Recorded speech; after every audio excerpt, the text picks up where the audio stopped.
international affairs commentator Doug Herbert, who joins us now. Doug, European leaders, I mean, they're clearly relieved, aren't they, to have a US president who appears to value partnership at least.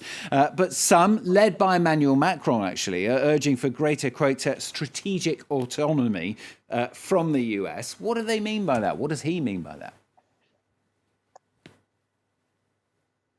They mean they want strategic autonomy. And what they mean by that is exactly the sense that Europe does not want to be a lapdog of the United States. You know, the traditional sort of relationship and the pillar of that relationship has been in the post-World War II era, a security umbrella.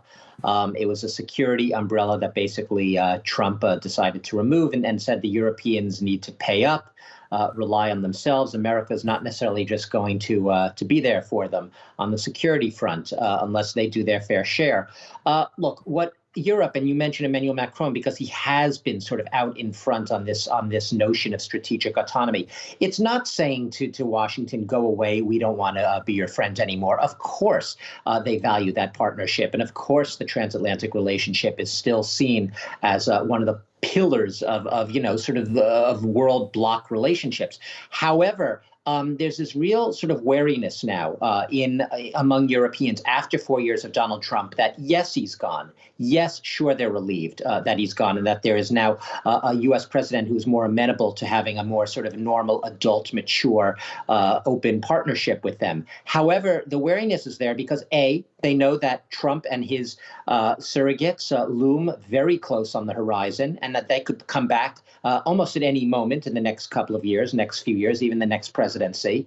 So they're wary of that. But they also have learned a lesson from the last 4 years that they really perhaps do need to do more on their own. So when Emmanuel Macron evokes this notion of strategic autonomy, it's not go it alone, but it's saying that Europe should build its capabilities in a whole number of sectors, Stuart, whether we're talking about its economy, its industry, its technology, even the military value that it brings to the table. You know, we've talked about collective defense. No, we're not going to see an independent EU army anytime soon. The will and the money just doesn't seem to be there right now. But we are seeing a movement towards greater self-reliance, less dependent on America. That will be important.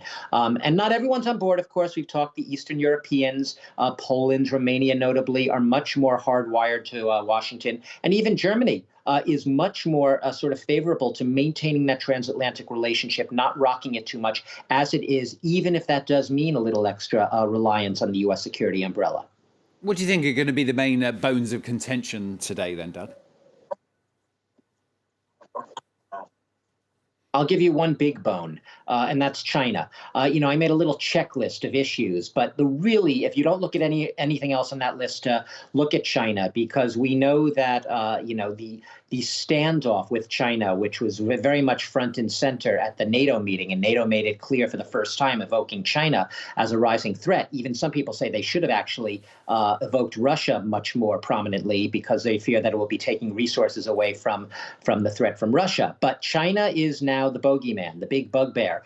And here's the problem. It's not necessarily a problem because the EU did in 2019 label China as a systemic rival.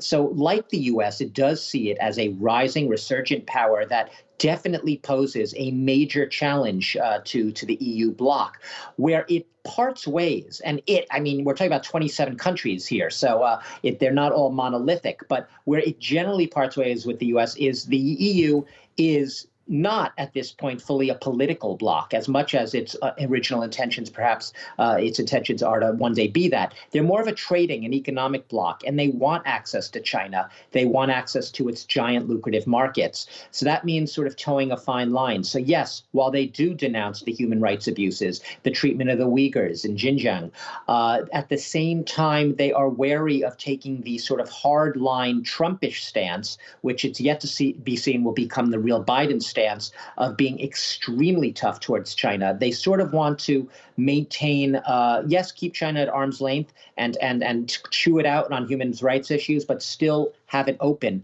market-wise. And you could see on that list some other things as well. The trade disputes over steel, aluminum, airplanes, Boeing, Airbus, that rivalry. They're hoping to abolish the Trump-era tariffs. Let's see if that happens. Vaccines and patents remain a tricky point as well. And digital taxes, taxation and corporate governance in general. So all of that are a plate of issues and possible bones of contention.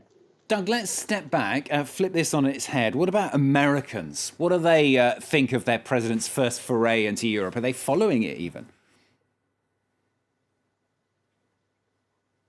Listen, Stuart, most Americans in general don't pay that much attention to foreign policy. And you might sort of raise an eyebrow and say, what do you mean? Their president is on his first big foreign tour. He's been touring around Europe, a 7 to 8 day tour. How could they not be paying attention?